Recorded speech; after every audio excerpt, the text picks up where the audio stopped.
Welcome to the place where we learn about improv. Cause public speaking can take you so far. Improv speaking.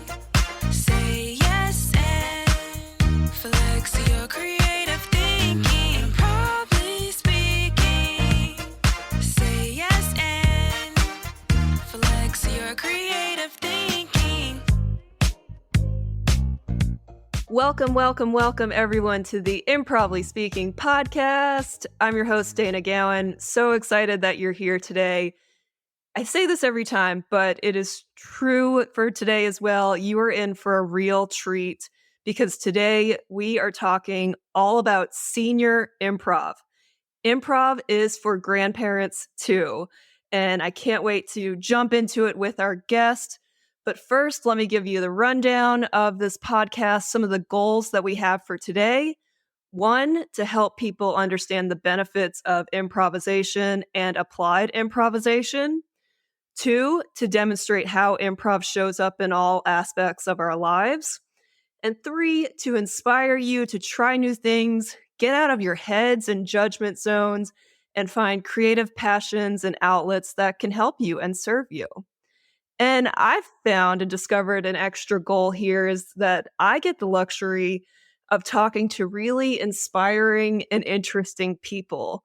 And no doubt that our guest today is absolutely inspiring and interesting as she is bringing improv to the senior community. So let me tell you all about our guest today, Paula Dirkes. Paula is an improvisational theater fan, actor, and facilitator based in Metro Detroit, Michigan. She has spent over 20 years in the improv theater community as a performer and improv games leader. She is the owner and chief play officer, love that title, of Vintage Improvisation Detroit, which brings her love of improv games and older adults together through her unique brand of in-person life enrichment programming in senior facilities in Metro Detroit. Paula has her master's degree in adult instruction and human performance improvement and has 20 years experience working with older adults. She spent 25 years in the health education and corporate wellness space, which we have in common there, and also 15 years as an entrepreneur. In 2021, she created Paula's Senior Improv Games training, which is designed specifically for improvisation actors, improv game leaders, improvisers, and activity leaders who want to earn an income and bring joy to the older adult population. Paula loves older adults, and I got this from her website bio. It says she happens to qualify as an older adult herself. Please welcome the positively passionate and patient Paula Dirkes. Yay, Paula, I'm so glad you're here. Yay! Thank you for the invitation. Oh, you're so welcome. I'm so glad you're here. I'm so glad you're on. And I got to tell you, Paula, timing is everything because I was telling a friend a few months ago that my friend has a podcast. We chat on like our podcast goals. And I mentioned to her that I wanted to have someone on that does senior improv. And I didn't really know who to talk to, who to find. And then lo and behold, a few days later, one of your posts pops up on LinkedIn because we're connected. Probably we have shared connections. I see a post about senior improv and I'm like, boom, Paula would be a great person to interview. And I reached out to you and I'm just so grateful that you said yes. And Well, I appreciate that. I guess my work on LinkedIn and other social media must be working. Right? I know sometimes it can feel like you're just posting into a black void and you get some hits here and there, but that was kind of a lesson learned for me too, is like, just keep posting because you never know who's going to see it or need it at the right time. Timing is everything. So yeah, keep posting and sharing. It's important. I will. Well, and Paula, your website says that in 2021, while attending Camp Improv Utopia East, you learned that other improvisers had an interest in doing what you do with the senior community, but they felt ill-equipped to work with older adults. So you offered your first virtual workshop, which was the 8 Secrets to Elder-Friendly Improv Games, which I want to get to. We will definitely talk about that. But first, we need to talk about our Camp Improv Utopia connection. I have not been to East Camp, but I've been to Yosemite and Camp West, and I just love Camp Improv Utopia. Yeah, I want to say I learned about it just by Google research. It was just before the pandemic, actually. So I've been to it 4 times and plan to go this next year, assuming I get in. And haven't been to the West or the Yosemite camps yet. But yeah, it's my favorite thing to do on Labor Day weekend with all kinds of people that I keep in touch with all year long. So it's wonderful. I think I've been 4 times now as well. Yeah, and East is definitely Okay. on my list. I don't think I can swing, well, this is a limitation, but doing East and Yosemite, because they're both in the same month in September, Yeah. that's a lot to do. I know Michael and Alex and a few people do it, and kudos to them. But, one year I might just have to do East instead of Yosemite. But it's on the list. Yeah, definitely. And I've had Nick Armstrong on as a guest. We've talked all about Camp Improv Yeah. Utopia. I love what they're all about. And I should add that Spain is on the list too, but Spain is definitely a commitment. Well, if you haven't registered yet, you might not get in. I think they Not just for this announced the year. registration. Yeah, I Yeah, saw yeah. that they did the lottery, but I hope that they keep offering international because that is my goal, to do international improv. Have you done any international improv yet? Not technically, not in Europe anyway. We did a virtual competition with a Canadian improv group during the Ooh, pandemic. that counts? Yeah, That definitely counts. that was fun. That's cool. Yeah, that's on my list, is to expand the improv horizons, because I know there's a whole different world of like international improv and branching the gap of different cultures and what people find funny in different cultures. It's a whole thing. So anyway, I say all that to say is I plan to go to Spain at some point for improv camp. Well, and you should definitely check out the Applied Improv Conference. I went to the one in Vancouver last July, and it was awesome. Are you planning to go to Prague this year? Can't say I am. I would Admits. love to do them all. Yes, and But, let's do it. Yeah. Yeah, I was like, of course you're going to go. I'm like, I got to think about that one. But That's yeah, on my but list too. it's just, yeah. Well, Vancouver was, I've been to Canada certainly several times, but Vancouver was like being in Europe, only you're in Canada. So I just thought that was a really cool city. Oh, what a great experience. Yeah, I highly recommend going to Vancouver, if not for a conference. So. Oh my gosh. Paula, you have a wealth of experience. You've been doing improv for 20 years now. You're an improv legend, an improv fan. I mean, you've just got such a great bio of improv. So, can you tell us from the beginning, how did you get started in improv and comedy? Well, thanks for that legend title. I've never gotten that before. I consider if you've been doing improv for 20 years, like you're a legend at this point. That's amazing. Let's say it's a span of over 20 years. I attended a American Society for Training and Development networking meeting back in, I'll say, the early 2000s. But no, actually, it would have been the 90s. And it was held at the Second City of the Motor City at that time when it was down. And the touring company, I think, hosted the meeting for us at that location. And they did some games, and that was fun. And afterwards they said, and by the way, we've got a training center here if you'd like to sign up for classes. Well, I had actually been considering improv classes at a closer theater to where I live. And I thought, well, Second City, local theater, I will choose Second City. So I spent the next 3 years in classes. I went through all the training center. I auditioned for the conservatory, got into that. And then I finished up in about 2001. And typically, if you wanted to continue improv at that time, you needed a connection to a theater in order to try out for their home teams and things like that. And I didn't have one. And actually, about 15 years went by. And then about 7 years ago, I thought, meetup.com must have improv. And of course they did. And I got attached to one in about 45 minutes from here. And then some of us from there didn't like traveling that far. So we formed Metro Detroit Improv. And I've been connected to that meetup group. And we do a meetup group every 2 weeks. And then we also perform. And so it's been a great part of my life. And I get to hang out with young improvisers typically, which that's a whole nother chapter. I learned when I took improv back in Second City. At that time, I was in my early 40s, and I was an anomaly for sure.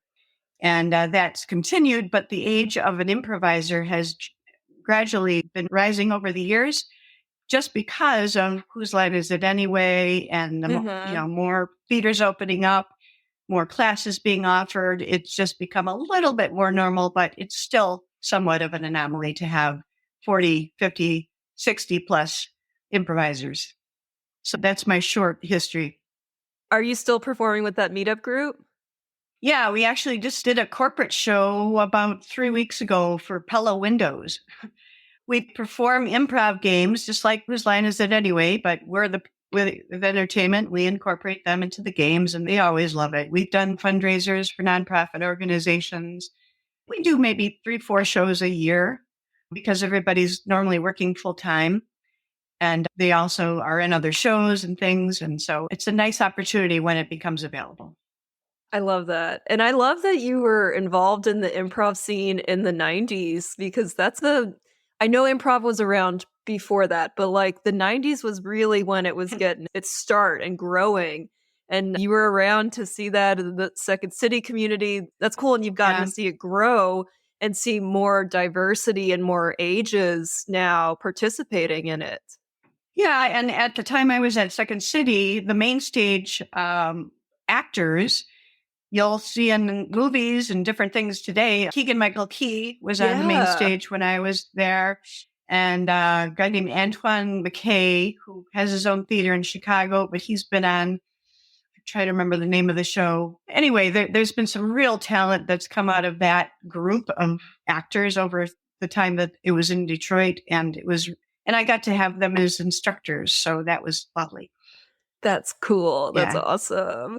And I will say, there's always room to grow and learn, but you mentioned that you were an anomaly when you started just as an older adult and working with the younger improvisers. And I think there's been more work done to help bridge the gap between ages. I mean, are you seeing that? I know there's more work, but I know I hear, at least in the LA community, if you're playing an older adult, like you don't have to be hunched using a cane kind of thing. Yes. Yes, there's so many stereotypes that show up in improv, just as in any place where people are playing together, and they may or may not have relationships with older adults in their lives. So they accept the media or the stereotypical whatever way of looking at older adults. And I'm thinking of our Camp Improv Utopia East. The name of when anybody can come up for 2 minutes at night. Tiny Fest? Is it Tiny Fest? Yeah, I was thinking it was Tiny Fest. And there was a woman who came up, and I wish I knew her name, but she was probably in her 50s. And her whole thing for 2 minutes, it was very funny. It was about, don't make me the mom. And it's so typical, especially for younger male improvisers, which there's so many of them. They don't know what to do with you. You kind of look like your mom or their grandma. And so they make you that person.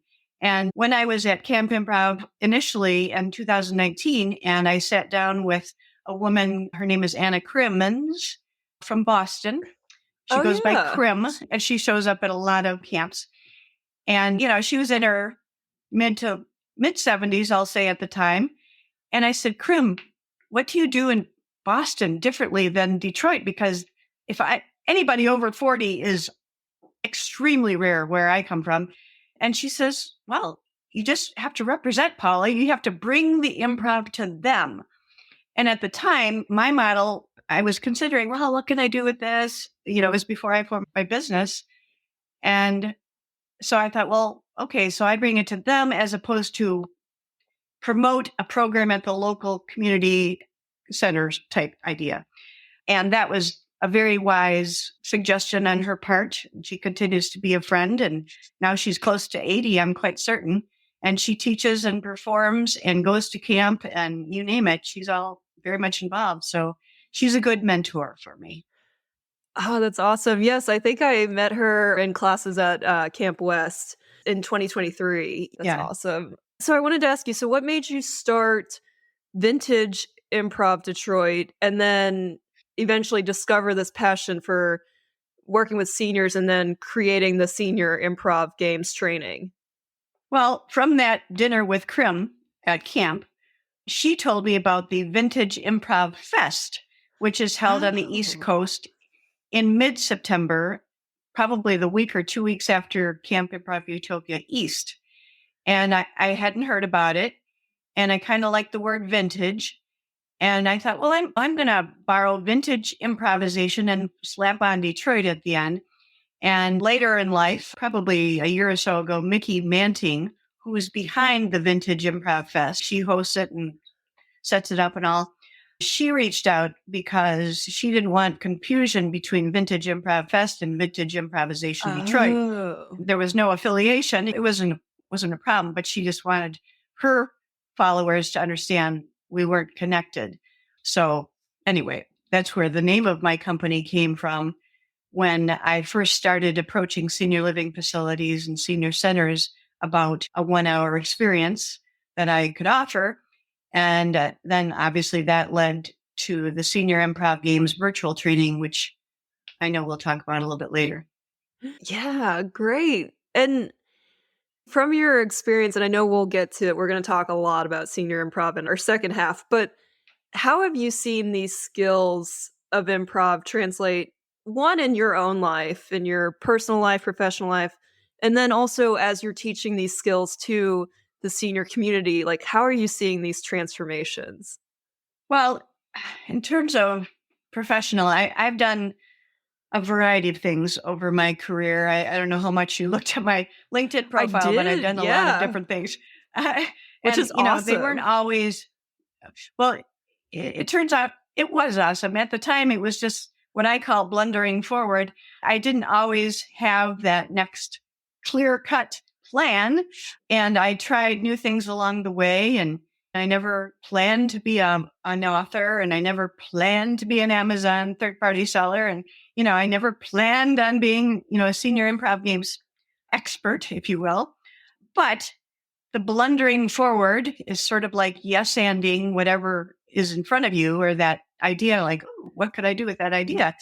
And teamwork, that obviously, well, to me anyway, correlates in any work or work setting for sure, even personal hobbies, interests, having good people, the meetup, the Metro Detroit Improv people, real diverse group of people that I play and perform with.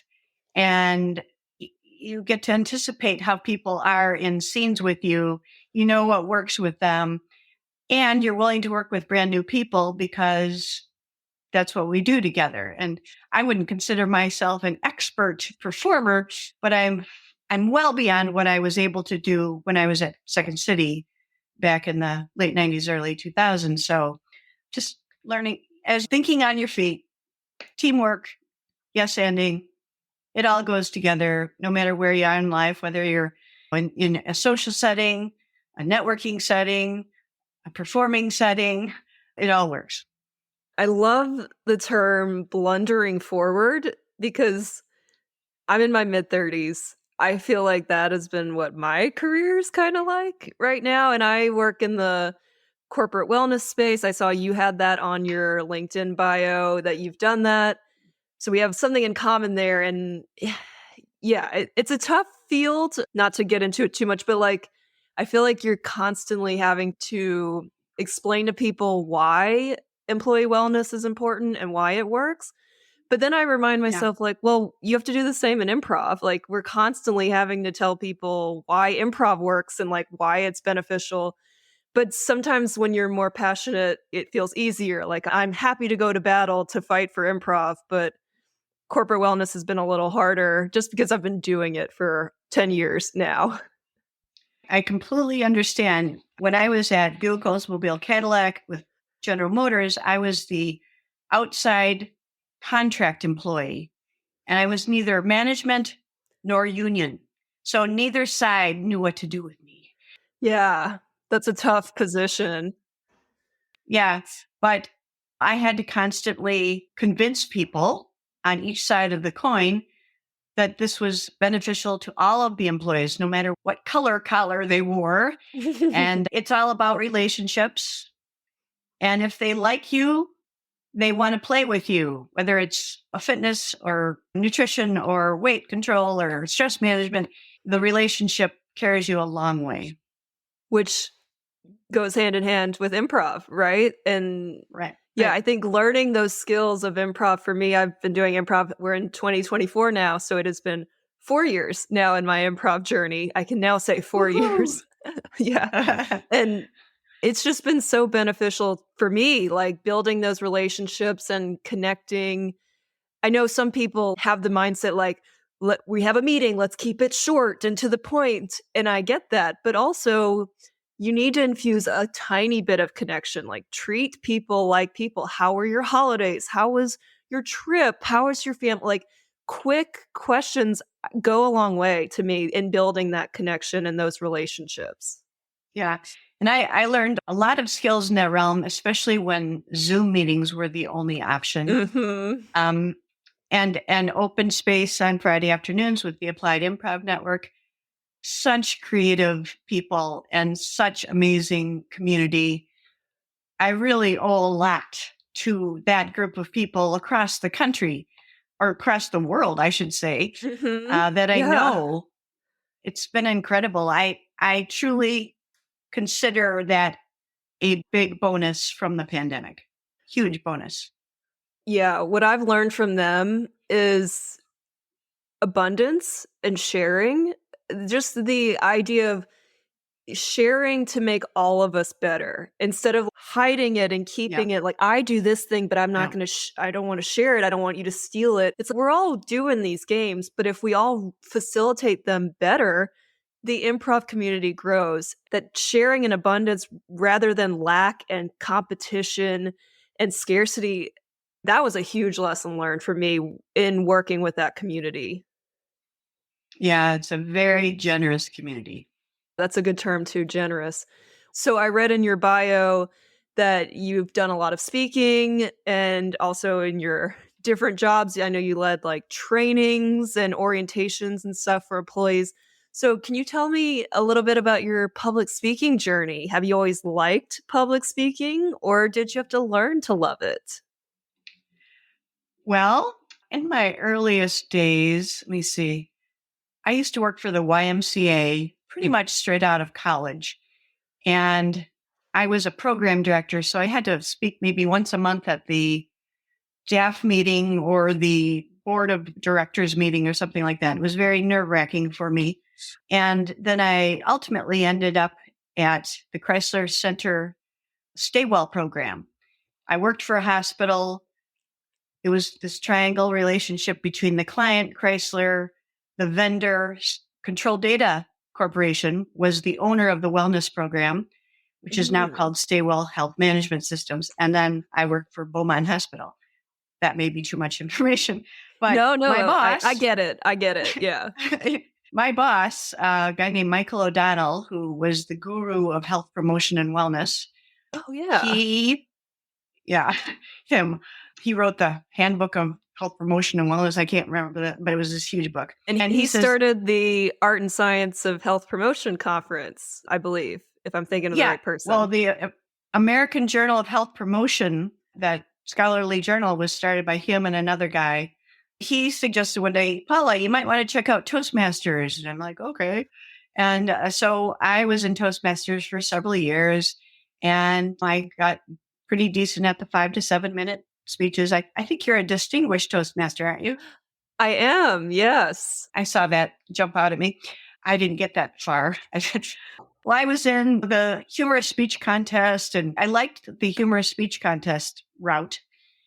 But ultimately, I don't know about you, but I practiced those 5 to 7 minute speeches a billion times And I had to have it perfectly memorized. And I just thought, I'm not even paying attention to what I'm saying. It's just like rote. I'm not paying attention. And I thought, I got to take a break from this. So I did. And I really haven't been with Toastmasters since that time. I went through a bunch of training through Peak Potentials. And I don't know if you've heard of it. I The haven't, Millionaire no. Mind. Yeah, T. Harvecker, the Millionaire Mind. There's a whole bunch of trainings that they do. The way they train, I don't know if you've ever seen any Tony Robbins stuff, but he's very interactive, engaging, asking questions, shouting back, blah, blah, blah. All that. Everybody got to pay attention to see what's going to happen next. Well, Harvecker borrowed some of that and probably some of Dale Carnegie, and he just went around and he saw a whole bunch of people, how they conducted their large events, put together his own. I attended a lot. I went to both Train the Trainer programs and learned how to do all that interactive stuff because I love that as an audience member.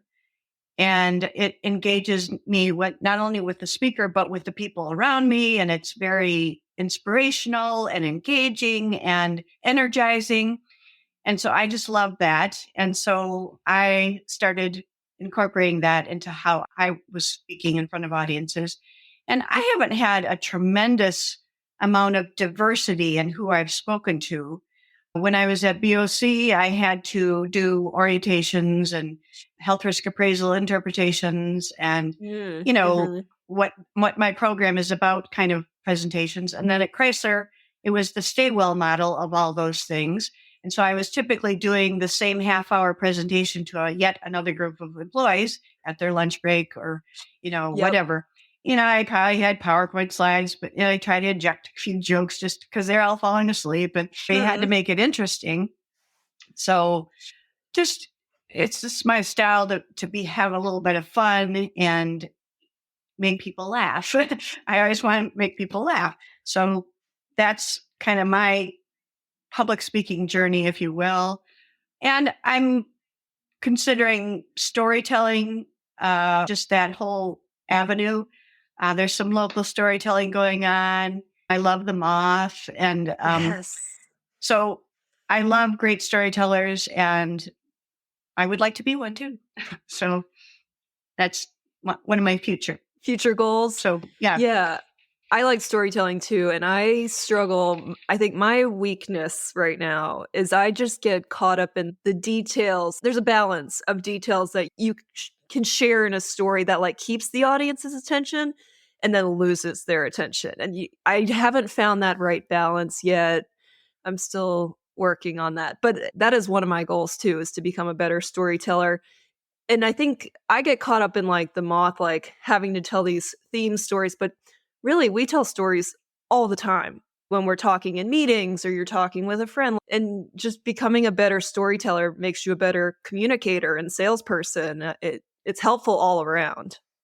Yeah. And I like to give context when I'm sharing something that happened or something that caught my attention. I like to tell a backstory if I have one. And not everybody's willing to hear that backstory.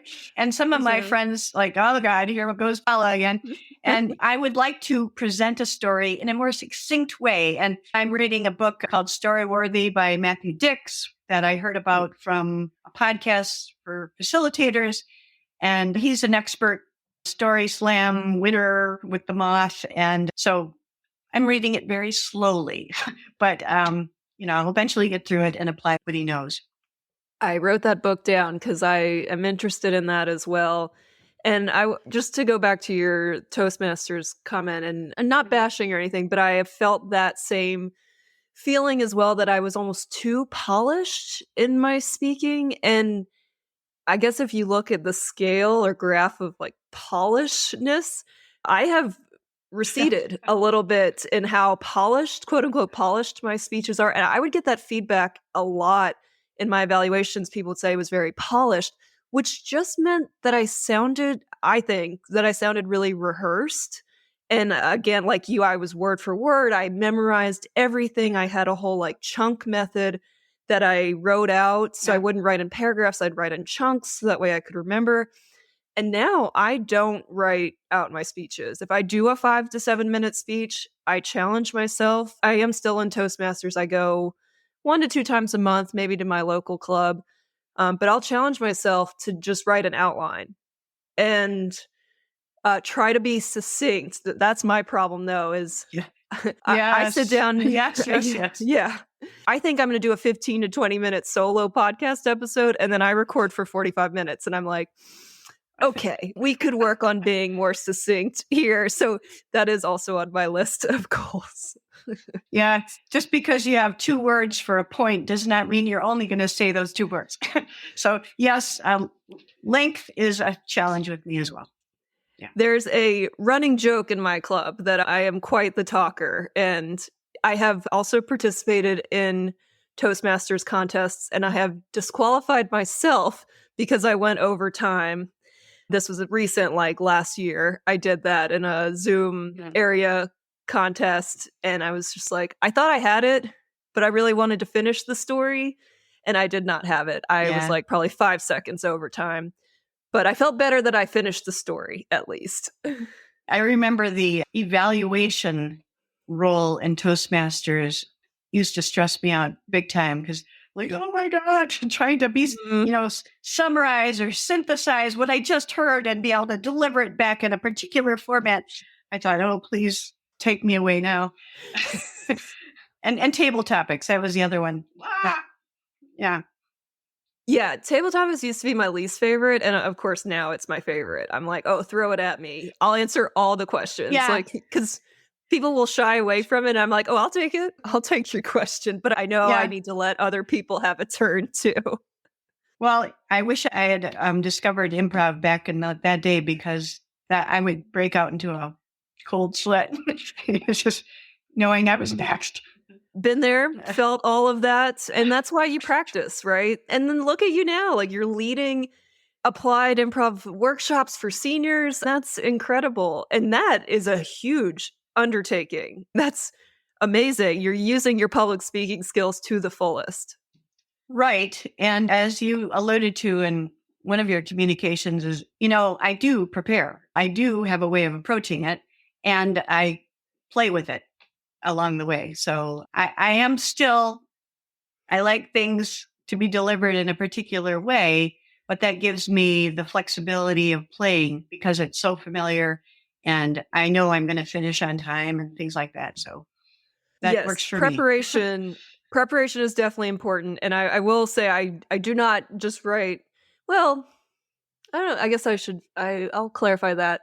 I use Session Lab to plan out my sessions, my workshops that I'll do for applied improv workshops. And I think I got that, maybe Erica Marks recommended it. She's in the AIN community. Yeah. And I really like the way they structure it, because you can have boxes of the games and the exercises, and then you can put the timing of it. So I've enjoyed using Session Lab. So I guess that's an outline, but within each box, you can put what you want to say and stuff. So I do plan, I do prep, but then I allow myself room to go off script and not be so polished and formal, which I would say probably 5 or 6 years ago, I was still in that polished, really formal mind space. Yeah. Well, I'm familiar with Session Lab. I only dabbled with it a little bit, but when I did the virtual trainings, I used Google Docs, and I think one of the AIN people shared how they did it in Google Docs, and I just thought, I'm familiar with that, and Session Lab was not quite a smooth operation for me, so I went with what I knew. Well, we've chatted, got your background. Now I want to talk all about senior improv. Let's take a quick break, and then we are going to jump into all about Senior Improv Games and your training. So we will be right back.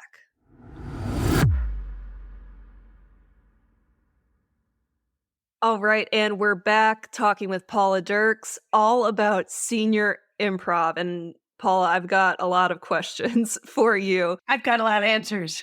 Yeah, I bet you do, because you are the expert in senior improv. So, I mean, my first big question is just, what are some of the benefits that you've seen from leading these workshops with seniors? What have you seen come up in your sessions? Well, I meet with every new client for what I call the initial meeting. And because typically I've either met them in a networking meeting or I've been referred to them by somebody on their marketing department.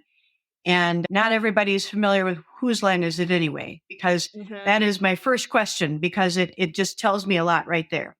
So when I meet with somebody that may not know what that improv is about, I don't typically use the words improv or improv games in any of my materials because it's just not completely universally familiar. But what I tell them is my programs, some people think I'm a stand-up comedian. And I'm like, no, I am a facilitator. I'm a facilitator and your residents or members are the players. And they're like, really? And I said, yes. I said, I provide a 1-hour experience so that they are practicing socialization, engagement, creativity, imagination. There's a little bit of physicality about it, and they're going to experience some joy and laughter. And I said, that all happens in my experience, as opposed to bingo or mahjong, I think is another game that they're used to being performed at, as opposed to engaged in. There's certainly exceptions to the rule. There's some musical entertainers that come in and involve them in the singing or whatever. But I know nobody does the kinds of things that I do with that particular age group. And so I love that because I am new and different. And they typically have not seen anything like it unless they've watched Who's Line or maybe seen some improv at a local theater or something like that. So they're normally very intrigued. Ooh, how can you do that?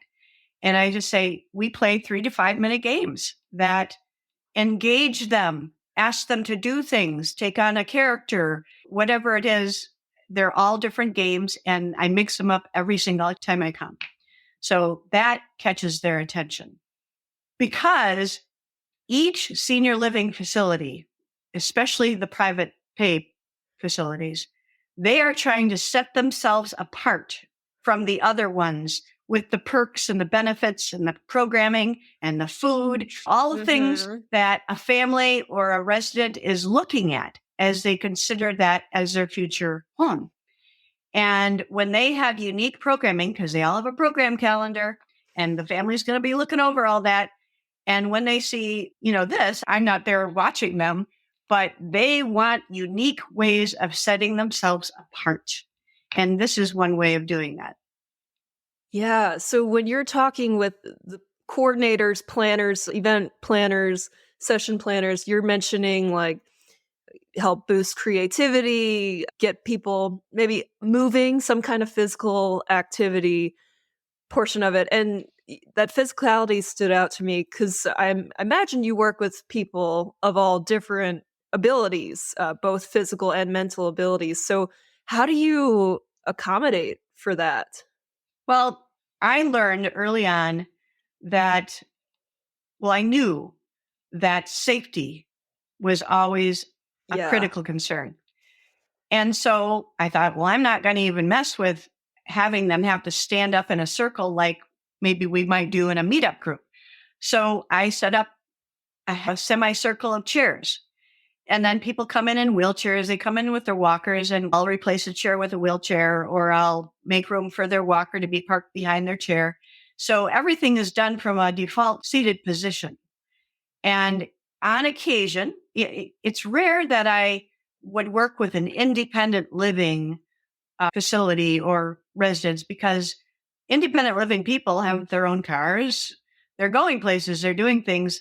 They don't want to stay in that facility much more than they wanted to. So the assisted living facility, I ultimately learned, was the sweet spot, because they are pretty alert. Their mobility is dicey, and they don't necessarily have cars. They might be taking a van or a shuttle to the grocery store or whatever from the facility. But for the most part, they are hanging out in their living area. There's really nice living rooms and libraries and things like that at different high-end facilities. So they're looking for activities. They're looking at the program calendar, and they're going to wander around and find something interesting. So seated is always my default. And even the people that are quite mobile, they appreciate having a place to sit when they're not currently playing the game. And it also forms a natural flow to the energy. If we're doing a circle game, they're already seated. The energy flows from one person to the next. I'm usually the filler person. I'm at the end of the circle where there's an opening, where I have me and my gear, but I'm part of the circle when the flow is going around. We're doing a name game or passing. I'll pass. This is a nice plush ball. And even this was chosen with care because a hard plastic one, people are afraid they'll get hit. People can't see. Right. Their dexterity is less than maybe yours and mine. And so it's a nice, cushy, nice thing to pass around. And maybe they introduce themselves and tell us their favorite place to travel, just things like that. So it makes it a great way of conducting a program. And it's rare that I ask people to approach me and form a backline unless they tend to be pretty mobile. Or I might choose 3 people in a row. They're the back line. They don't even have to move. We just play from that position. I've seen pictures doing research. There were pictures of you having that circle and you're filling in a spot too. So you're not even in the middle. You're part of the circle, which is really, that's great. Yeah. And my question with the ball, so you have a physical ball in a lot of improv classes that you've taken, I've taken. We will play with imaginary balls, but I imagine it might be hard to see whose turn it is if there's an imaginary ball. So you prefer a physical ball? Well, it depends. We would never toss the ball from one person to the next because their ability to reach it, catch it, hold on to it, I don't want the danger of that to be part of my experience. So this would be, I pass it to this person, that person passes it to that person. It says boom, boom, boom, boom, boom around the circle. Yes, we play the snowball fight game. That's something that I think I created during the pandemic for Zoom. And, we have an imaginary snowball fight. And we throw imaginary snowballs at each other, but we have to call out the name of the person on Zoom. And we would do the same thing in an in-person setting, even though I put name tags on them. They can't necessarily see the name tags. Right. And I'll say, just call out the color of the shirt of the person that you want to throw it to.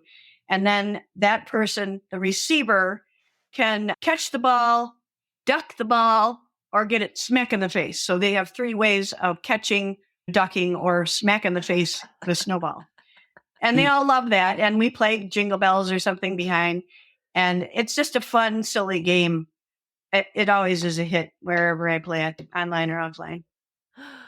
Oh, I love that. I think my first choice is always to get smacked in the face by it. Well, it's surprising. You look at somebody and they're very nicely dressed and you're like, oh, they're going to just be boring. They're the ones that get smacked in the face just because it's out of character for them and they know it'll bring a laugh. So people always are looking for an audience. So. All right. And then with abilities like hearing, do you have like a set method, like you repeat the instructions 3 or 4 times, or you make sure everyone understands it first? How do you handle that? Explaining the rules of the games. I actually have a headset and a small speaker that's really quite effective at projecting my voice and also the music from my phone when I need it. And so that I wear it almost all the time, unless it's a really small group, which on occasion it is. And I check with them to see if they can hear me. And I do repeat things. And some people just don't hear very well, and I'll see it on their evaluation. I couldn't hear a thing. Well, they may or may not have told me that. And if I learn about it, I say, oh, please let me know the next time here. And there was one place I went to. I remember it was a hot summer day, and I had a really good group. And the life enrichment director decided to stick around because it was the first time I'd been there. And she was very quality oriented. And there was a woman just to my right, and she was very hard of hearing. And she would let me know, what? I didn't hear what you said. I didn't hear. So I brought the speaker, my little portable speaker, and I put it right next to her ear for this game that I call Chair Dance Party. And she got to participate because she could hear the music. And the life enrichment director was ecstatic that I would consider that. And she wrote me this really nice endorsement because of what I did. And this lady she probably never got to hear what was going on because nobody was ready to accommodate her. So I always remember that because it was very memorable and she was just so pleased. So it worked out well. Are there times too, I imagine are a lot of the games physical, or do you have some where they have to speak or add to a story or something? If they have to speak, they might not be mic'd up, so it might be hard to hear each of the participants in order to add. Well, picture the average program had maybe as little as 5 up to 30 people, but the sweet spot was about 15 to 20. That was somewhat normal. And that takes up a good amount of space, and quite frankly, the participants were not used to projecting their voice in a lot of cases. So I often would repeat what they said so that the other people could hear it. And I had the mic set on. So I would make sure that the others could hear what other people said. Now, sometimes things are moving too quickly, so I can't keep up with everybody. But are you familiar with the game I'm a Tree? Yes, but feel free to explain it a little bit too, how you run it. Okay. Well, the I'm a Tree I'm familiar with is ultimately 3 participants create a little, what's the word? Like a little scene, vignette? we'll say. Yeah. Yes, that's the word. And so first we'll determine who are the 3 players. Sometimes it's pre-designated. Sometimes it's a backline. Anybody just jumps forward. And we ask for the first person to step forward. And the example is I might go out and I'd say, I'm a tree. And I'd form my branches and I'd be a very strong tree. And then I would invite them, what goes with the tree? And somebody comes out, I'm a squirrel. And so they come out and in a normal setting, they would physically join together in the little vignette in front of the audience. And then the third person comes out and said, I'm a worm on the ground. And so they formed the worm on the ground. And so that's our little scene. And then whoever came out first determines who stays in the scene and who leaves with them in the scene. And then that person repeats what they said. And then a brand new scene is created around that same item, but something brand new. So in a senior living facility where I have people sitting in chairs, when I ask for those same contributions, as soon as somebody contributes something, I will go over to them and I will repeat what they say. And I'll remind them, now, what does that look like? And so they take on the formation of that worm or that apple or whatever. Okay. All right. What comes next? What else is going to go with this apple? And then I'll run over to that person and I'll say, what does that look like? And then, hold that form. Okay. What's last? And then I'll say, okay, number 1, number 2, number 3, and they'll repeat their formations. And then, okay, give them a round of applause. All right, who's going to stay? Who's going to go? And then we'll repeat it. So they like that game and they get to participate, but they may not physically move into the vignette, but everybody's paying attention because I'm bringing the attention to the next player. It sounds like I run around. Yeah, I was going to say. I think somebody referred to it's like being an avatar. I did not see that movie, but somebody said something about that one time. And I'm like, I guess I'm an avatar. I am their partner in crime to make that part of the scene happen. I used to dress in business casual, and it became apparent this is not a business casual. I need to wear like workout clothes. And so I came up with my branded shirt and not quite sweatpants, but tennis shoes for sure, just because I was running. I mean, not every game, but I want to be able to move quickly so that they feel like they're bonded together in whatever activity we're doing. I love that adaptation of it, of, okay, we are creating a vignette. It's just people are in different spots. It doesn't have to be right in the middle in front of everyone. That's a Yeah. great inclusive way to have them participate. Yeah, thank you. How long are your workshops typically? How do you keep the energy Well, levels up? Well, I don't call them workshops. I call Okay. them an improv game experience is sometimes the words I use, or it's a life enrichment program. And so I am teaching, but it's not really about learning skills and information. It's about the experience that I want to facilitate. So 1 hour is average. On a very rare occasion, I've done more. And in some cases, I've done a little bit less. It depends on the level of care. An hour might be a little bit long for a memory care group. Whereas with assisted living, I've gotten down to a science, and I've got a little intro, a little background and history about improv and improv games. And then I engage them with some questions and ask for a response. And then we jump into the warm-ups or icebreakers. And then depending on what I'm seeing in terms of their ability or their level of alertness, I have my plan of attack, so to speak, but I have plan B and sometimes plan C, depending on who shows up, because quite frankly, I don't know who's going to show up. I know what the level of care is, I've been told, but I find that, they're all assisted living as if they're completely alert and everything's fine. No, that's not always the case. There's always a mixture, greater abilities, lesser abilities, and I have to flex with that. And I think that level of unknown may concern some improvisers, perhaps unnecessarily. Yes, it took a little while for me to get comfortable, especially with a person that had memory care issues that isn't quite connected to what we're doing. I've figured out ways to manage that. And sometimes they're just happy to sit there and watch what's going on around them. And I interact with them as best I can. And they may or may not be able to participate in an energy game that goes around the circle. But I might hand it to them and then take it back, that ball, and then pass it on to the next person so that they can participate. So you never want to forget anybody. Yeah. I mean, you mentioned improvisers maybe being intimidated by this community. I will admit I certainly am. If I was ever approached to come teach a class at a senior facility, I would say, thank you, but let me tell you about my friend Paula, who does this very well.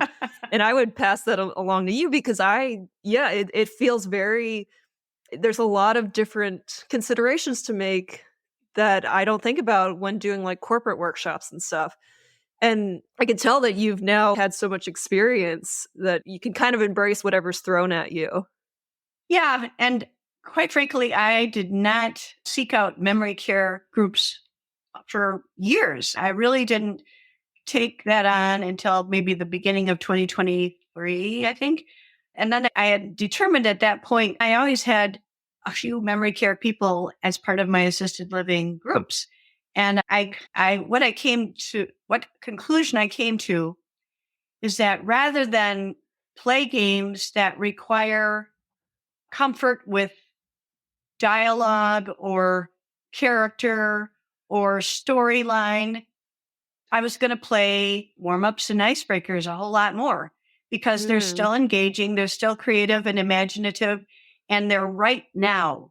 It's all about the right now timing of what's going on. It's just what we're doing right now, simple responses, simple movement, follow what I'm doing, just a different mindset on what is successful for this group that has cognitive issues. So it's just adjusting. And I built up a list of games that work really well with memory care. And there's a larger list. I still play those games with assisted living, but they are more warm-ups. And then we get into the meat of the activities with a little bit more responsibility, if you will, or skills used, or just stretching them a little bit more because they have the capacity to do so. They don't think they do, but I always work my way up the ladder, so to speak, and test them. And I don't really truly have a lot of time within an hour if I do an intro and then I do icebreakers and then I do more major activities and then I have a cool down and then I have an evaluation. That all takes time. So I probably have 40 minutes worth of activities. Which that, goes fast. yeah. And they're not always, they want to chit chat a little bit and I don't want to stop that.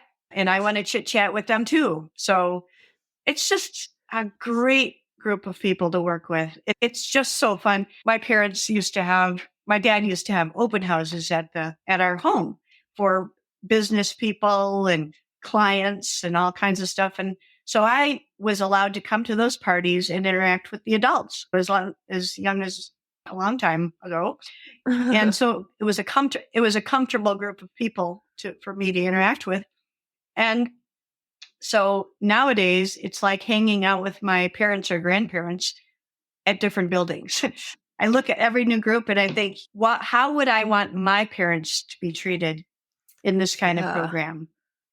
I would want to respect what they can do and not make assumptions or use stereotypes about what they are able to do. I want to give them the opportunity to show me what they can do. And I want to pave the way so that they can be successful. I want them to smile. I want them to laugh and then experience joy and tap into the skills that they have, but they may not realize they have them. So that's what inspires me. Love that.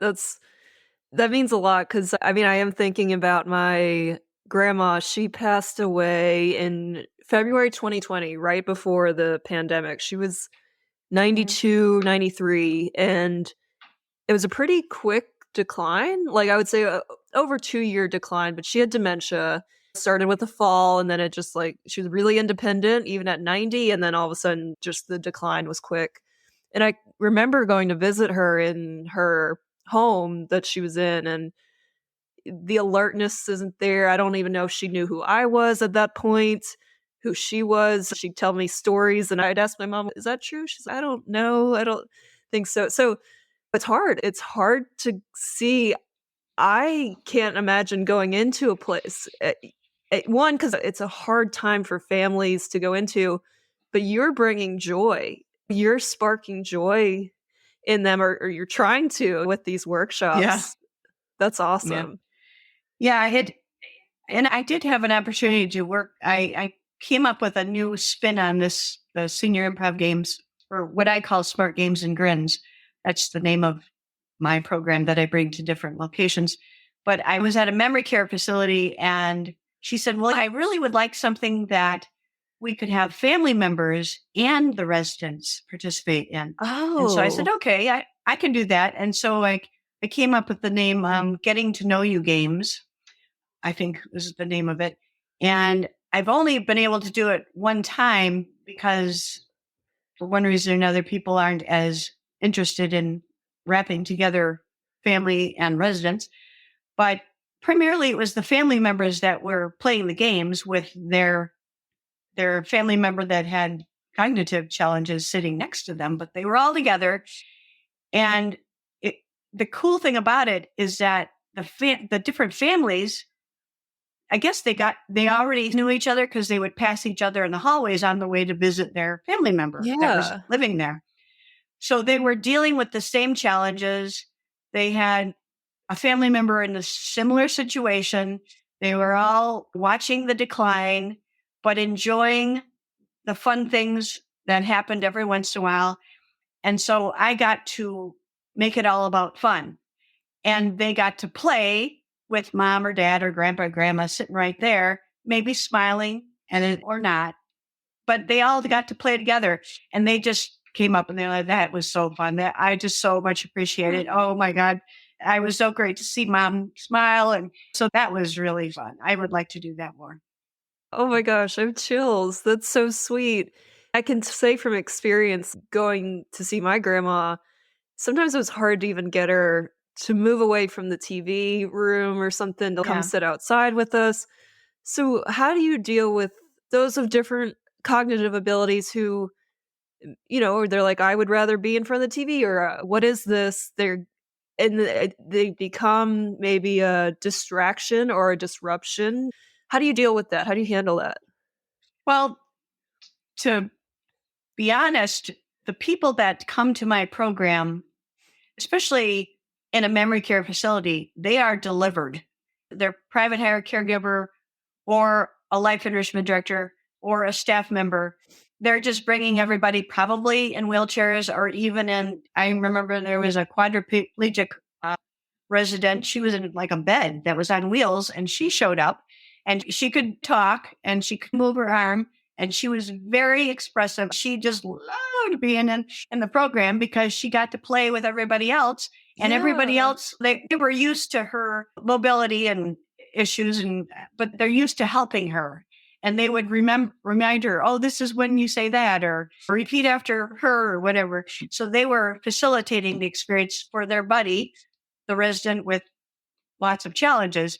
So I don't go physically recruiting people, which was good and bad. Sometimes I would be there all by myself in the room and everybody chose to do other things.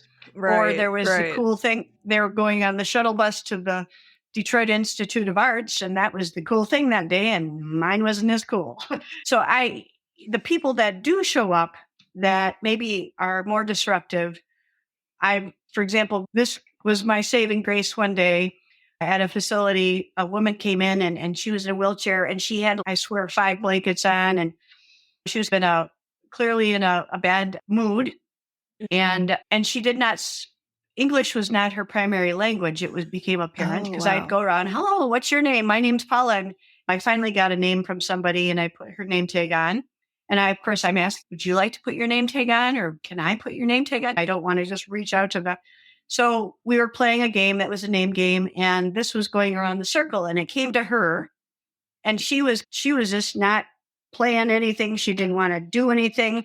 She was just in a grumpy mood. And so when she got this in her hand, she's like, ooh, and she's playing with it. And she's like, football. Oh. And I said, oh, and that, and soccer is football in Europe. And so I said, oh, you play football? You play soccer? Or do you know somebody that's soccer? Oh, football. And she just started smiling and chuckling. And I thought, I am not taking that ball away from her. So I left it with her and I got the other ball out and we continued the game with the other ball. And she just was a happy camper from that point on. And so that was a lesson for me that made her happy. And I wanted to keep her in that state of mind. So that was just one example of a woman that had memory care issues, but I figured out something that would help her be in a good state of mind. And then in other places, there's the comedian guy that thinks everything he says is funny. And you just got great, Frank, thanks for sharing. We're going to play this now. And I'll try to incorporate Frank as quickly as possible. And on the flip side of things, if I'm telling too many stories, let me know. No, I want all of them. This is so intriguing. Well, there was another place. They were considered assisted living, but they were more of a memory care audience, high-end facility. And I got to work with several of those people on different occasions. And there was one gentleman, I know his name was Al, big guy in a wheelchair. And we were playing Imaginary Gift. Have you ever played that game? Yes, but please explain, though, how you facilitate it. So Imaginary Gift is essentially I'm approaching people randomly and I say, Dana, I've got you a gift. And then I tell people in advance now it could be a big gift, it could be a small gift, it could be a hot gift, it could be a prickly gift, it could be ticking. You don't know. I'll give you a couple clues, but you're going to open the gift because it's gift wrapped and you have to look inside and tell. And then I will ask probing questions about, and so that they explore what that is and how it feels or what it looks like. So I go up to Al and in my mind, I had a grocery bag and I set it down in front of him on the floor. And I said, Al, I got you a birthday gift. Look inside. And he had not said anything up until that point. And he looks down and he looks up. I said, tell me what's inside that bag down there. And he looks down, he looks up, he goes, there's nothing there. Oh my gosh. And I thought, yes, he is taking me literally here. And I said, you're right. But if there was something in that bag, what might it be? And so we went back and forth, and eventually we got on track. And I probably had to accept that he just knew there wasn't something in that bag. And later, after the program ended, one of the staff members came up to me and he goes, you know what? That guy has never talked until today. What? And they go, no, he never talks. This is the first time he's ever talked. Oh And my I thought, gosh. all right, I'm doing something here. Huh? I will always remember that. And then there's another woman. I was doing a big program for 30 people at a senior center in a high-end location around here. First program I'd done in person since the pandemic because I couldn't get into it. And this was a huge place. So I had this big room of people, and we did a bunch of programs, and they were very independent because it was a senior center. And there was a woman to my right, nice white-haired lady, and I was passing out program evaluations, and I say, if you need help completing the evaluation, let me know. And she said, excuse me, I'm going to need help with my evaluation because I don't see very well. I said, okay, what's your name? Thelma. And so we completed the evaluation, and I said, and what worked for you today? And it was a fill in the blank. And she goes, this is the first time I have spent with people in 2 years, and I am very happy. And I'm like, well, thank you for sharing, Thelma. Yeah. Sorry. It's just really a gratifying program and group to work with. It truly is. Paula, you said you wanted to work on your storytelling. You just shared 3 to 4 stories that were just lovely. I could listen to you tell these stories all day. So the storytelling training is working.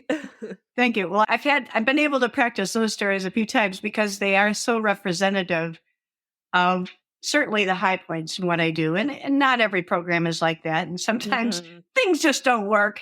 That's why I have to have lots of different plans and options. And I know what works. And I know the different levels of care, and I can adjust and adapt as needed, for sure. Well, and I imagine it takes so much patience for someone like Al, who's there's nothing there. There's nothing. I don't see anything. And you're like, please play the game with me. I'm trying to run something here. I'm trying to help you. You're not. But you've done this so many times. It seems like you've developed I'd say thick skin in the sense of if someone's not happy, it's not because of you. They may be in pain or they may be in a bad mood, whatever. It's not you that they're angry at. You definitely hit the nail on the head because you really have to think beyond what you're doing in the moment because maybe they just arrived at this facility and they are not acclimating well. Maybe they're feeling very poorly. Maybe their vision is going. Maybe their family isn't visiting. Who knows? There's so many possible things that can be happening in their life that you would never know, and you may never know. And so you just have to figure, we're just going to see what happens. I'm going to do the best I can, and I'm going to try to make them smile. And there are some people that come in, and I set up the physical circle, and they'll come in and they'll park in the rows of chairs behind the circle. And I'd love for you to join me up here. This is where the action's going to be. I'll be fine. And so then we'll start doing activities, and it'll be some kind of energy game or story game or something like that. And they might be shouting their response from the back of the circle. And I'm like, oh, if you want to play, you got to be part of the circle because, that this is where the energy is. And so that will often get them to join the circle because I am trying to engage them in the activity. And a lot of people aren't sure that what's new, they're not sure they want to participate. And I've learned that just like in high school, for example, people are hesitant to try something new because they might be embarrassed in front of the other people. Same goes in senior living facilities. There's a lot of cliques there. There's cool people, and people talk about people just like they do in other places. And they're hesitant to look like a fool or not know how to do something. So I've learned that from the life enrichment directors. And they'll give me a heads up if a particular personality is going to be joining me. But I really have had very little problem with that. If you get people busy and doing something and laughing, they're connected.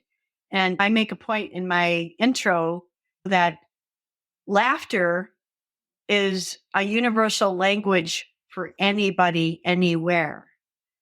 You don't have to speak English to laugh and enjoy somebody's company. So, and you said your kind of sweet spot is a assisted care facility, and now it's expanding into memory care. You're learning how to work and accommodate those abilities too. And then you said a senior center. So do you sometimes go into senior centers where those are independent people, right, who come in to do activities? Are you doing a lot of those as well? Well, actually, initially, I thought senior centers was the route I should pursue. But I learned that their program funding is typically abysmal. And if I approached the community center, they go, oh, yeah, you can rent our room and you can do all your own marketing and try to attract people to this location. And, and I thought, well, that's not going to work. Trying to do that everywhere all the time. So going to a facility like a senior living facility, actually an older adult friend of mine, I had been running around to senior centers and not getting a lot of interest. And she said, go to that senior living facility down in the corner. Okay, I'd passed it a million times. So I went in and I said, this is what I'm thinking. Would you consider offering it here? And she said, yeah. Of course, I gave her a really good rate. And I went in there multiple times and it spanned from there. And I didn't know what to charge. I didn't know how much time. I had some ideas on games, but I wasn't really clear on them.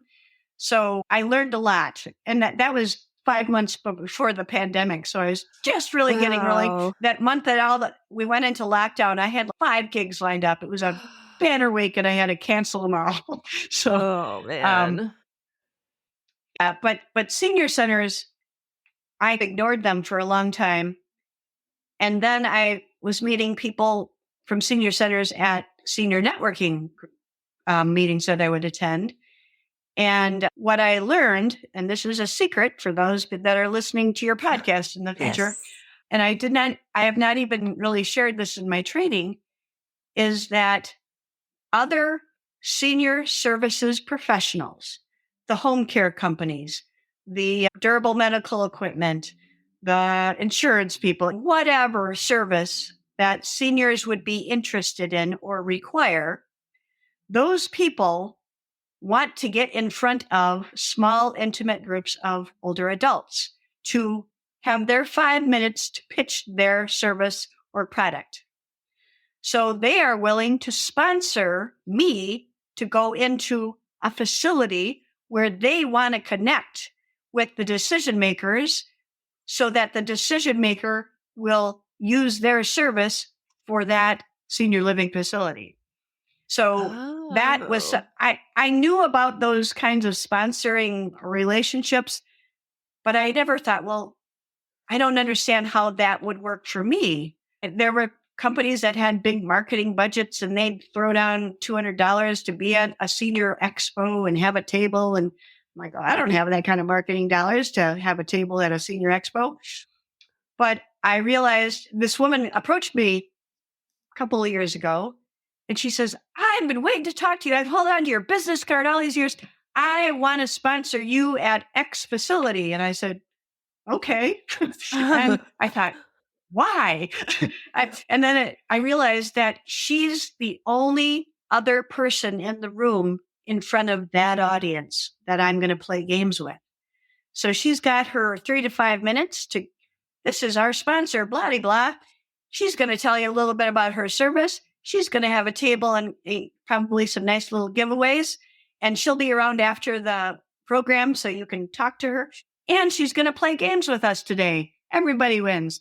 So that model was how I financed most of my last year, because I found a list of sponsors that wanted to work with me, because I've gotten a name in the senior services professionals as the improv games lady. I'm the fun person. Great name. I'm the fun Great person. title. Yeah. And so people like what I do. They get to play games and they get to be in front of the same audience that I'm already going to be playing games with. So that has its pros and cons. You have to manage the sponsors as well as the client. And so it's a little bit more complicated. They have money, and not all senior living facilities have money. Not all senior centers have money, but they appreciate sponsors. Right. That's that's very interesting discovery that you've come across from that, and it makes sense. As long as the facility allows the sponsor to come, then they're essentially, that company is paying you to do a presentation that they get to attend. Am I understanding that correctly? Right. And so typically 2 sponsors would split the cost of having me come in, just so they can spread their marketing dollars out further. Okay. And they're not competing with each other. It's not going to be like 2 home care agencies. So there are sponsor companies that they just run around and sponsor things together because they're now friends. They don't compete with each other, and they split the cost of the event or the program. So there's a lot of people that work together all the time in that Interesting realm. Well, and I selfishly asked the senior center question because my mom would hate that I say her age, but I'll just say they're in their early 70s. And they've been doing chair yoga. They go to a senior center. They love their chair yoga instructor. Oh my God. I know more about Mark, the chair yoga instructor. I'm like, he's going to be at a holiday event. Like, they love Mark. I'm like, is he my new brother? Like, they talk about Mark all the time. They love it. They've gotten a really good sense of community out of it. And a part of me wishes that they had access to improv or these games. And I'm like, would they even go though? What would they think of it? So anyway, I'm always looking out for, in the New Orleans area, Metairie, Kenner area, if anyone's listening and knows any senior improv games, I would love to go with my parents one day and just try to introduce them to it and see what comes up. And I have a feeling I know what would come up, but I would just love for them to try it one day. Yeah, and it truly is, if they just try a few things. I mean, first they have to get in the door, and that I have no control over who comes or who doesn't come. But the people that come, usually their friend dragged them over, or let's try this new thing. Smart games. Some people are scared away by smart games. Ooh, how smart do I have to be? And then men don't want to be associated with fun or silliness. Okay. It's far more female anyway in the first place, but in general, in senior living facilities. But the men tend to shy away from things, I would say. At least I'm told by the life enrichment directors, it's really hard to get men involved in activities. But I remember this guy, he was in his 90s, Bobby, and he came up to me after the first program and he goes, "You've got quite an operation going here." And I said, "Oh, what do you mean?" And he said, "You're just having fun, and people like fun, and what's not to like about that?" And I said, "Well, thank you very much." And I think he used to do comedy, and he is Mr. I want to try something new and get all these people busy doing it with me. And he said, they are the hardest group of people to get going. He says, "I've tried a bunch of things and they don't have any interest." And so he was very excited to be able to participate in my program because it was fun and it was different. I just think of my parents. I was home for Thanksgiving and they did a chair yoga class around Halloween, and the instructor filmed them doing a Thriller dance. And it was them Oh my going God. like, just doing like this for 3 minutes. Yeah. And they loved it. They loved that it was on the internet. Like they were like, "Oh, look at us." And then they accidentally shared it. And then my mom was like, "Did you share that on Facebook?" I was like, "I did not touch it. You shared it on Facebook." But they loved that, and I could see the joy. And I will say, I think my dad is one of the only males in the chair yoga class. It's mostly females, but he does get, I think, Yeah. dragged to it because of my mom too. Yeah. Yeah. I have no control over that. And I always fantasized about, ooh, wouldn't it be great if I had a core group of people at multiple facilities that I could get them more advanced in their skills over time because we have several hours together. That never happened. Or maybe a few people would show up and they may or may not remember me by the time I get back there.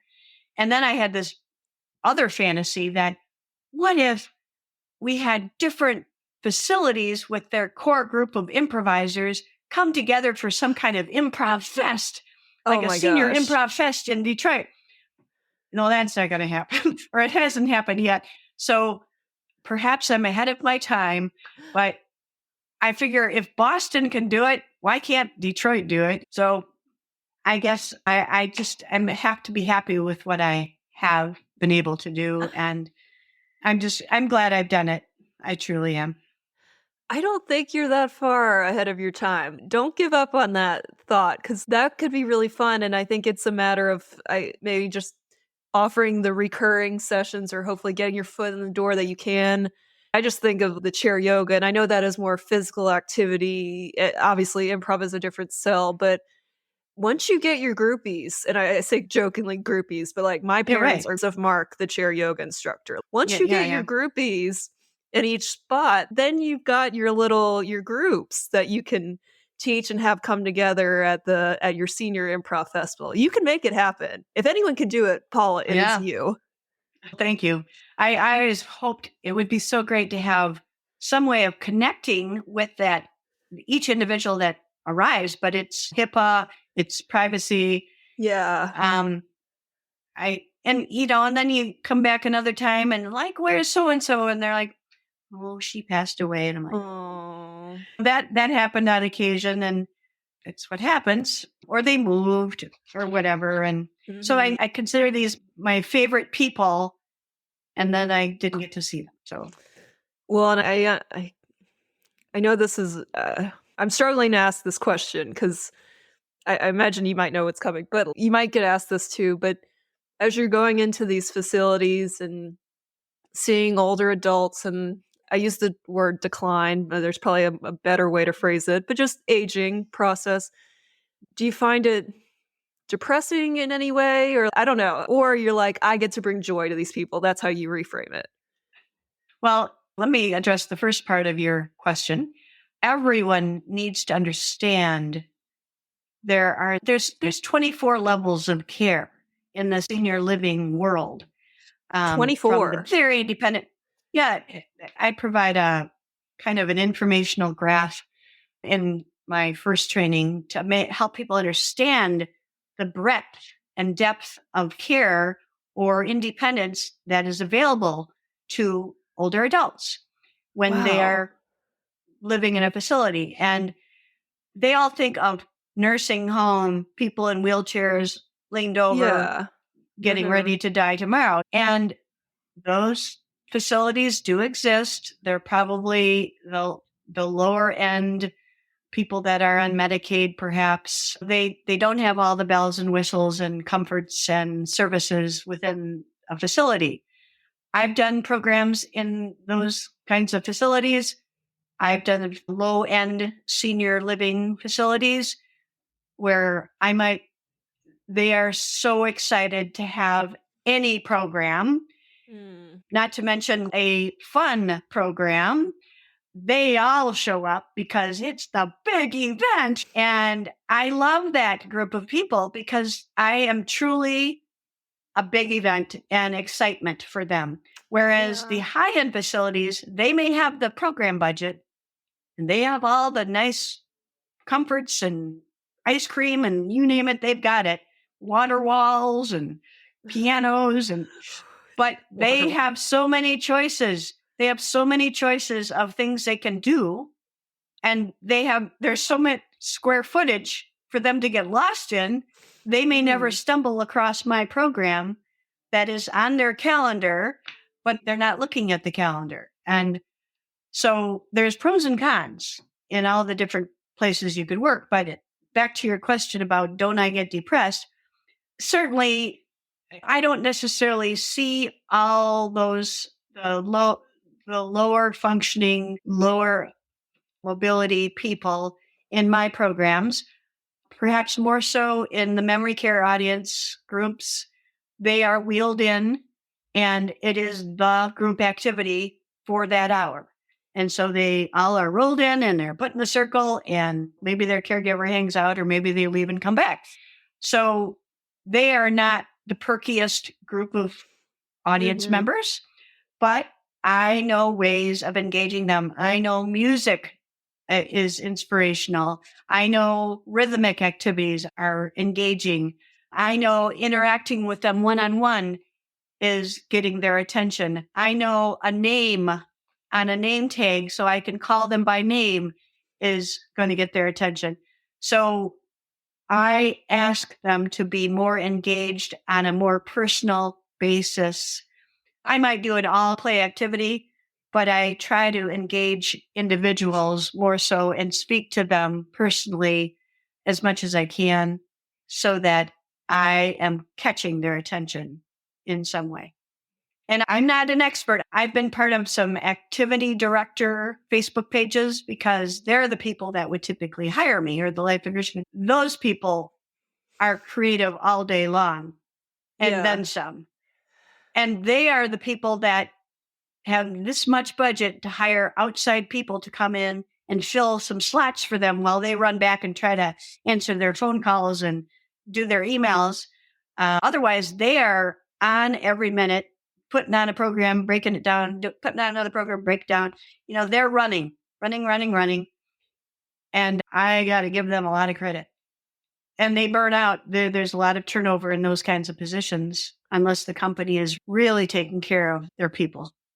Yeah, just all the staff that work in those facilities. They're very hard roles and positions. So you're helping them. You come in and at least take it off their plate for an hour to bring some joy and enthusiasm, excitement to the patients. But the people that love working with older adults, they're just chit-chatting with them and give them a little hard time.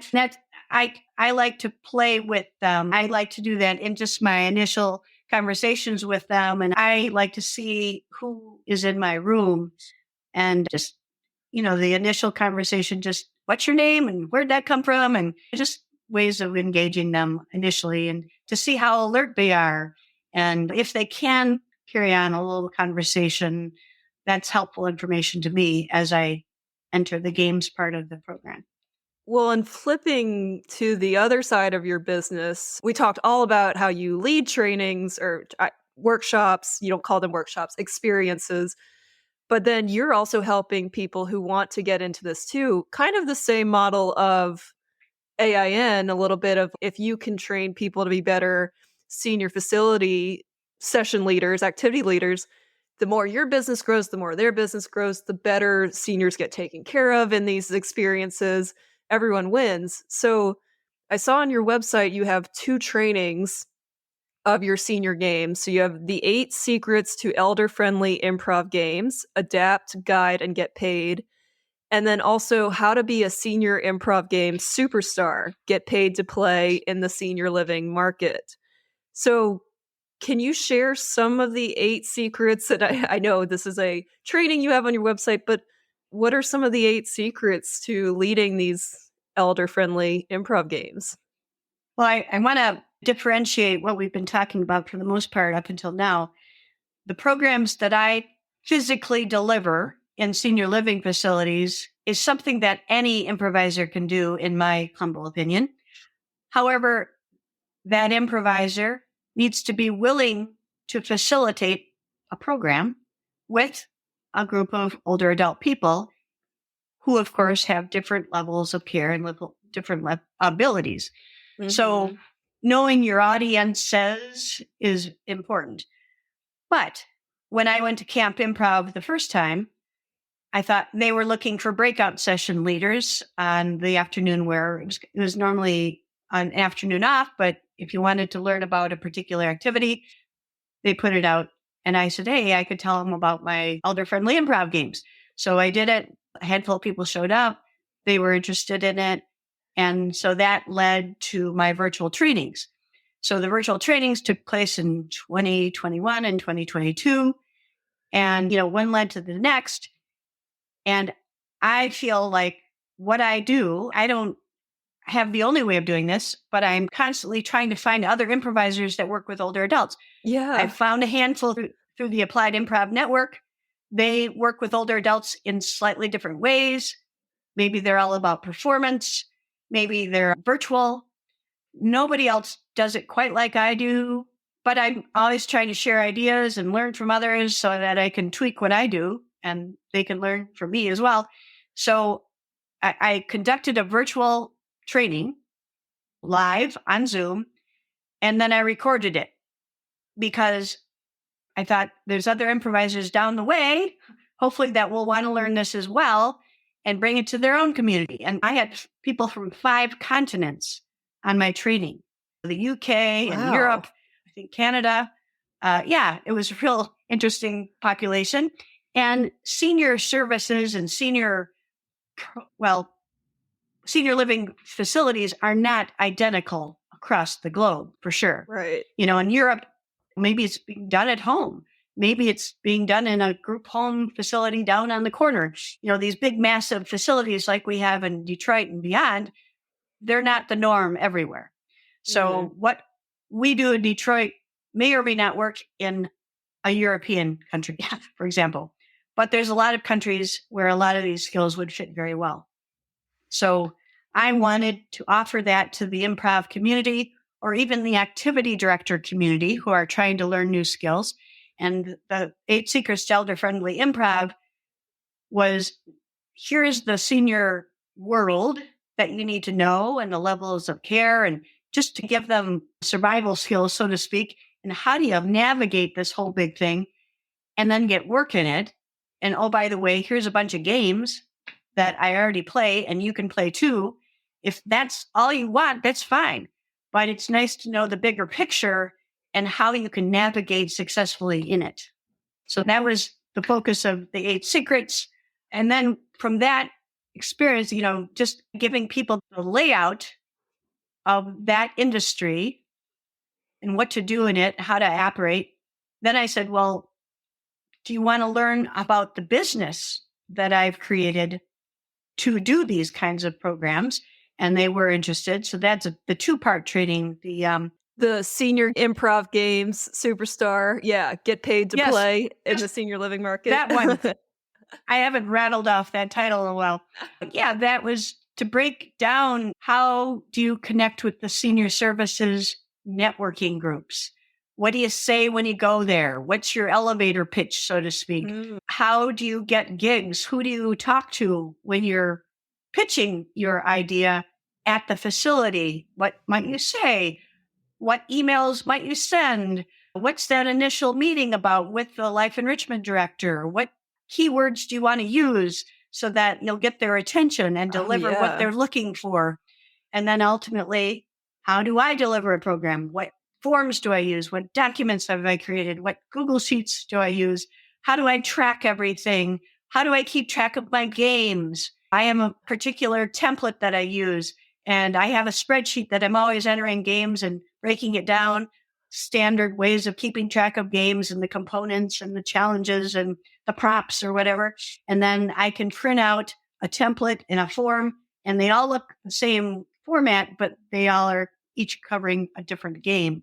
So I have a hard copy of everything I need to know about that game so that I have a binder that I bring with me so I can quickly review what I'm doing and then deliver the game. And I have all the props with me. I got my rolling backpack and I'm a mobile travel show here. So I have a particular way of doing things. That's the way that serves me well because it's something I'm always repeating in different places. I've got a binder for memory care games and assisted living games and independent living games. And I've got a huge library of all these games, and I just pick and choose. And so I figure, why reinvent the wheel? Why reinvent the wheel for everybody out there? I want to have these people apply what I know and tweak what they want and serve the seniors in their community, because there is no reason, in my humble opinion, why improvisers can't do this and make some good money on the side. There's just no reason. I am blown away by your organization, like spreadsheet with the games and then like the debrief and props. I'm like, that is so organized. That is amazing. I love your system. I don't have that kind of system. That's a great idea.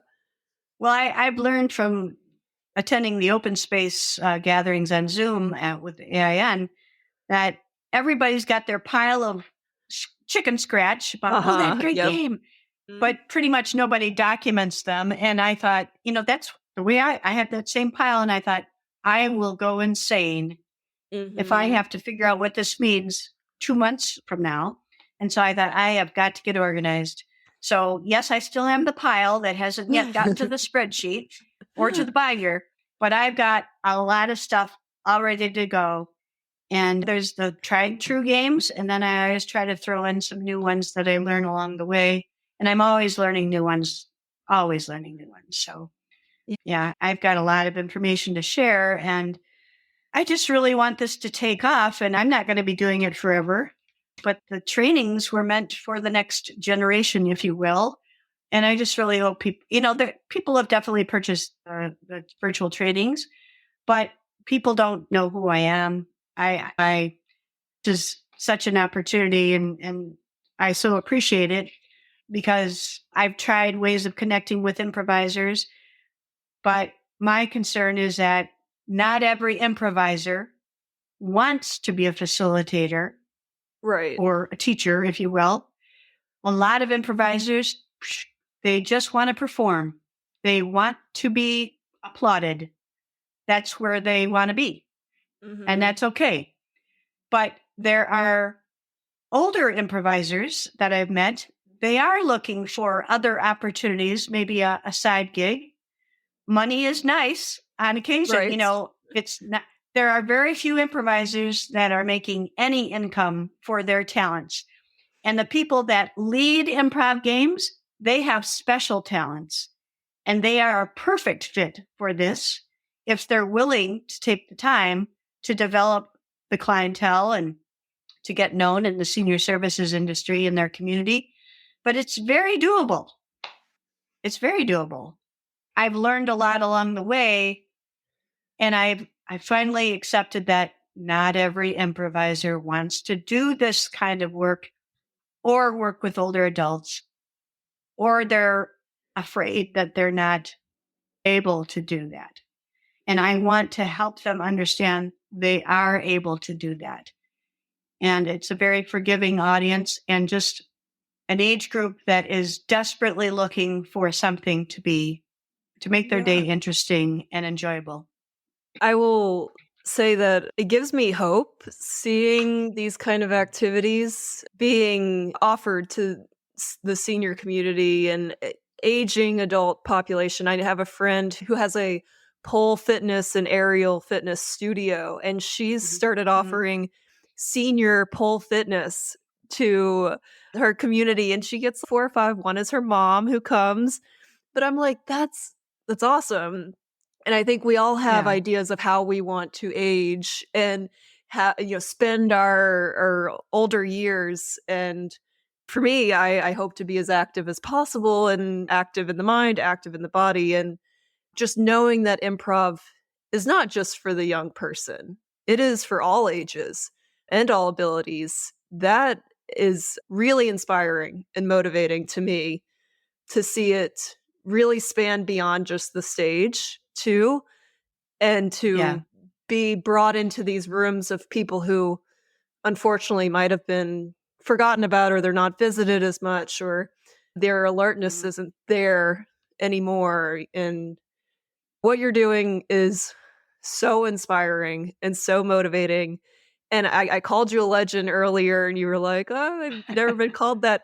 What you're doing is legendary. Like, you are creating a legacy, a model for people to follow for when they decide, "Okay, I've done corporate or I've done this avenue.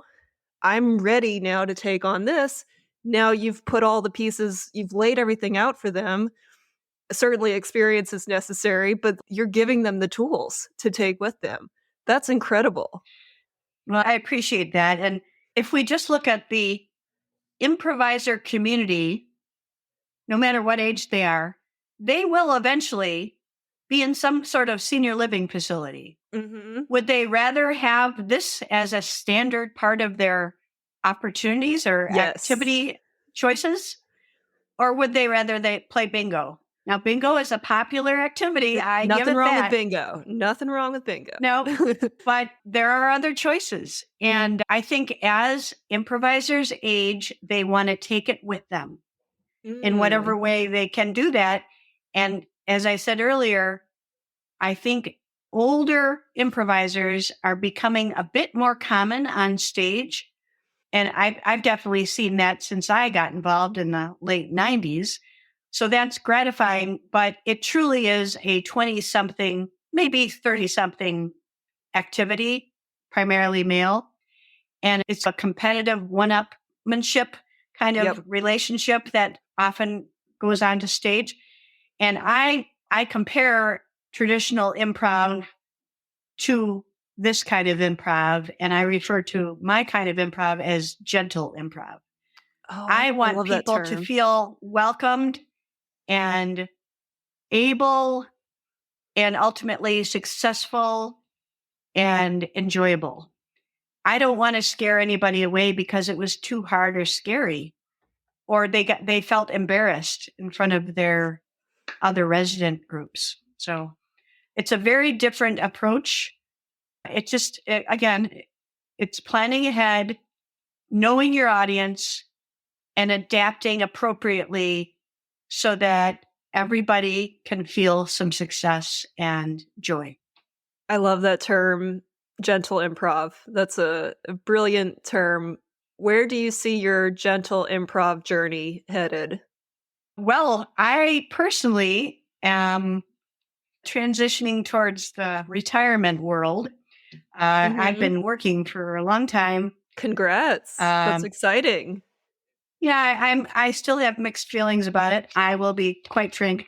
But you know, I want to take some risks, if you will, in other Mhm. creative realms, like the storytelling. I still have voiceover in the back of my mind. I've always Yeah. loved audiobooks. I've taken a couple trainings, but that ultimately is called cold calling and all the stuff you got to do to build a business. And I got distracted by something else at some point. But it's something I always fantasize about doing. So learning new skills, connecting with new people. The improv community is pretty tight in the area, but quite frankly, they're not necessarily in my age group, but we hang out even so. But I'm going to try line dancing, Yeah. adding yoga. I'm adding yoga along with my HIIT trainings that I do 3 times a week, just doing a bunch of different activities. I would like to be a good example to my own age group. And I happen to be 66.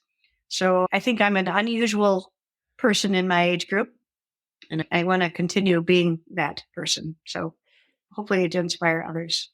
Are you still planning to offer your senior improv games experiences after you retire? Can you still do that?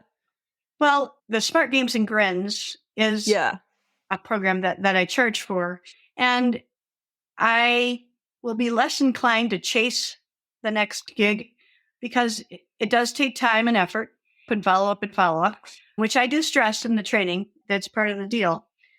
I've never figured out a way to streamline the influx of gigs. And it's just one of many things that the activity director or life enrichment director has to do. So I can't ask them to do more in a lot of cases, return my phone call. And, maybe at some point I'll just do it for free because it's fun for me. And When they get something free, sometimes it's attractive. Sometimes it's, oh, that can't possibly be valuable because it's free. So I would love to do it in some way. And being compensated is not a bad thing. And I enjoy performing with the meetup group people. So, but less time in front of a screen Yes. is something I want to move towards. So More travel my eyes in your are, future? oh yeah, I definitely want to travel. I did a good amount of that last year and I want to continue that. And friends of mine are, depending on who it is, they're maybe more available to travel as well. So I'm trying to line up some stuff in that realm. I think that's Yeah. the ultimate goal of retirement of most people. I'm generalizing, but okay, I'm done working. Now I want to travel. And then if you haven't taken care of yourself, then are you physically able to travel as much? And anyway, we're getting into the whole retirement conversation, but that is the ultimate goal that I have as I get older. I want to be able to travel, explore the world, get off the screens and just connect. Yeah. So I hope you have that opportunity to connect in any capacity, whether it's paid or unpaid. I hope you have that. Well, I appreciate that. Yeah, I definitely want to do that. And I've actually been spending a lot of time just exploring other things to do with my time and other people to do it. And I thought I was going to be going on a scavenger hunt at the Detroit Yacht Club later this Whoa. month, but there was a problem and I didn't get a ticket after all. So I'm kind of bummed about Oh, that. But supposedly they'll plan future ones. But I'm going to do line dancing in a week and a half. So I'm going to try that. I don't know if that can be done in track shoes, but I'll find out. So my mom will be embarrassed that I'm sharing this story, but I don't know if I don't think she listens, so she can get on me if she actually hears the story. But she went to the Y and tried out a line dancing class, and it was a very tight knit group of people who've been doing it for a long time. They were advanced, they were intermediate to advanced right. line dancing, and so she found herself not being able to keep up. And so she didn't go back. And she was like, I'm not going back to that class. And I said, Mom, it was your first time doing it. Like, you have to start somewhere and give it another chance. And she said, no, it was too hard. And so, Paul, I see you having a very yes and mindset and giving it a go again. But I hope you enjoy it and it challenges you in all the right ways that you say yes and to keep going back to line dancing too. Well, I think that would be a good example of blundering forward. Yes. And or blundering sideways, blundering back. Who knows? Blundering in the wrong direction from the instructor. Yeah. And whenever I would involve myself in the hustle at a wedding reception or something, I felt like I was being trampled because I was going in the wrong direction at the wrong time. But yeah, I will start at the beginning and figure it out. Mm-hmm.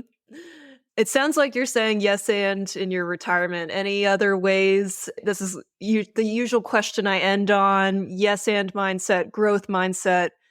How do you see yourself having a yes and mindset as you transition into this new adventure of life? As I mentioned, I just want to be a good example for people that are in their 60s, for example.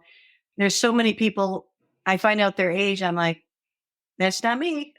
I really do consider health to be critical, and I practice fitness on a regular basis and all kinds of other things, nutrition, etc. And it's a big part of my life. And so I consider that normal, and I want to continue it. And I want to hang out with people that have similar values, for sure. Yeah. Love it. Paula, you are an absolute gem, legendary status there. I've enjoyed this conversation. Thank you for sharing so much. I learned so much in this, and I don't feel as intimidated now about senior improv. So thanks for taking the veil away and giving us, the inside scoop of what goes on. And I know people are listening, loving every moment. Where and how can our listeners find out more about you?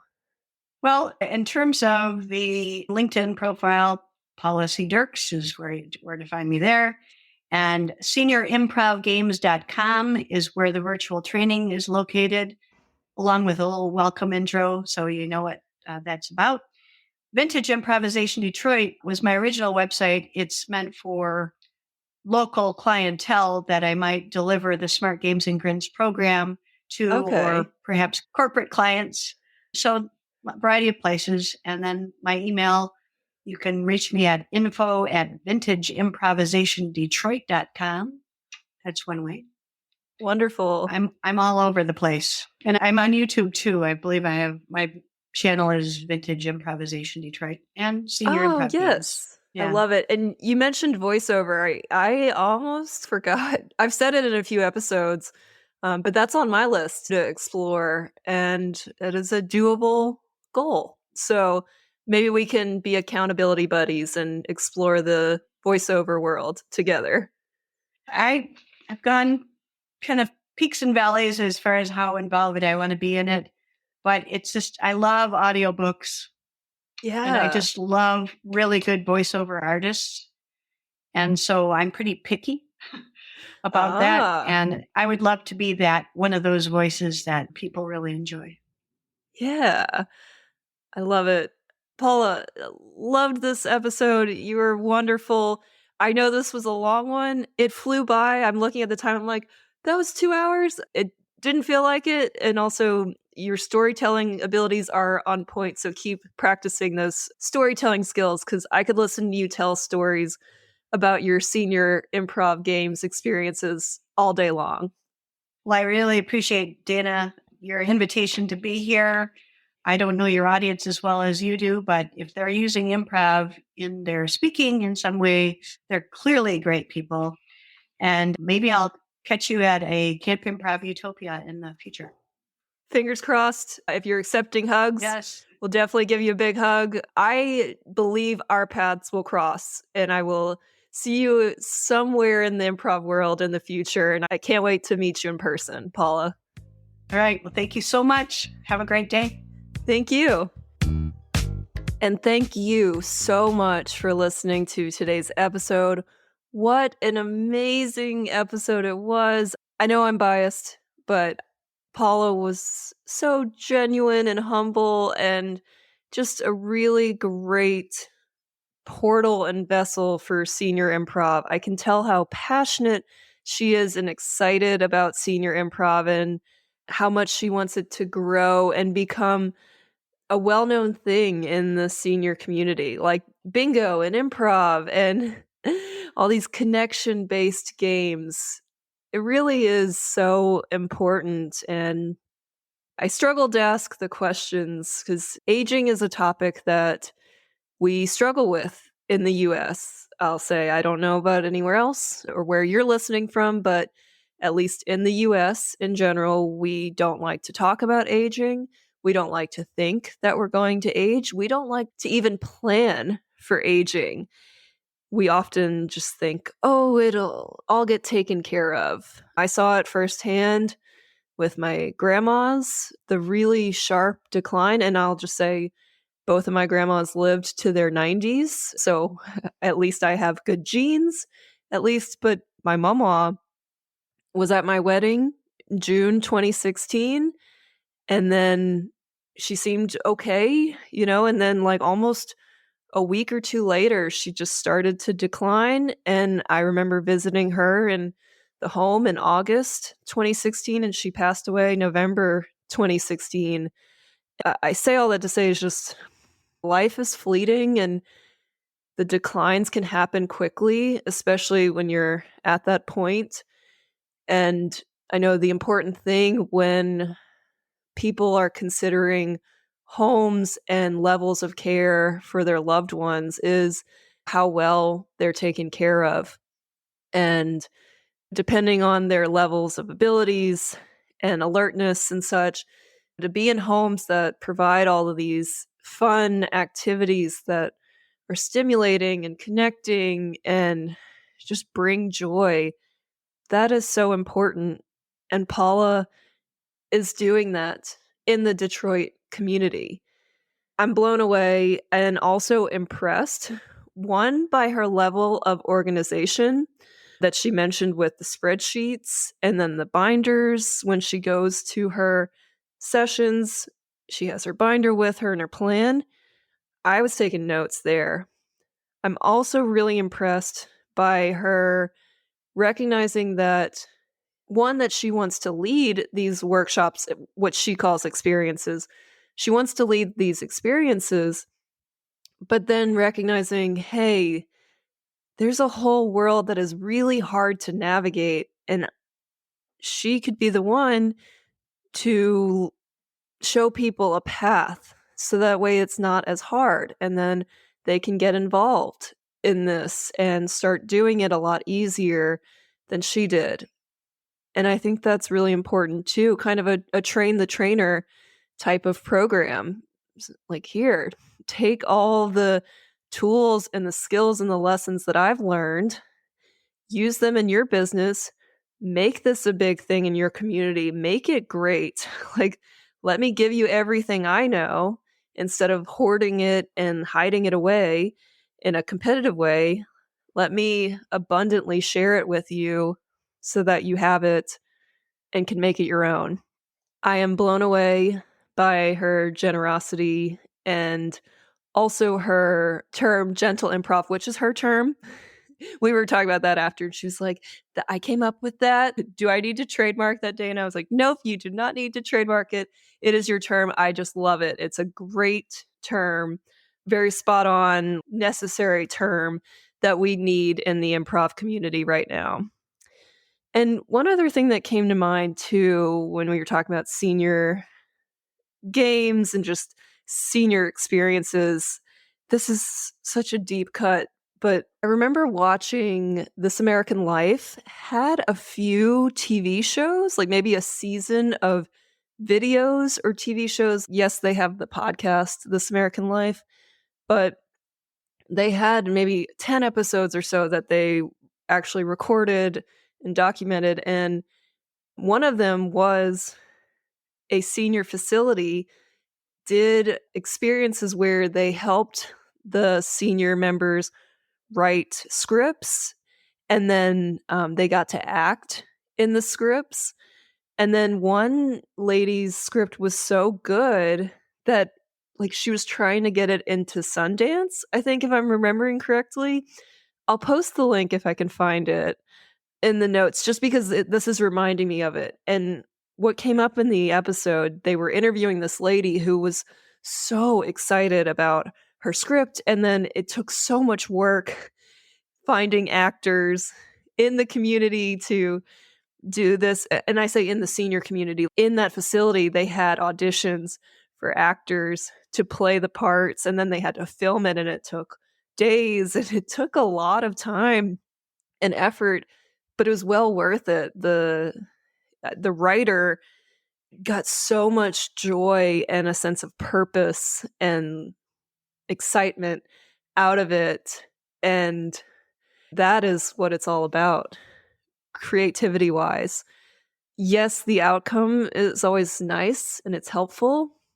I don't remember if her video got accepted. I want to say that it didn't get accepted, but at the end it said like she was still working on other scripts to get it accepted or something. And I don't know, that's the kind of thing that keeps us going, especially when times are tough. Life is hard.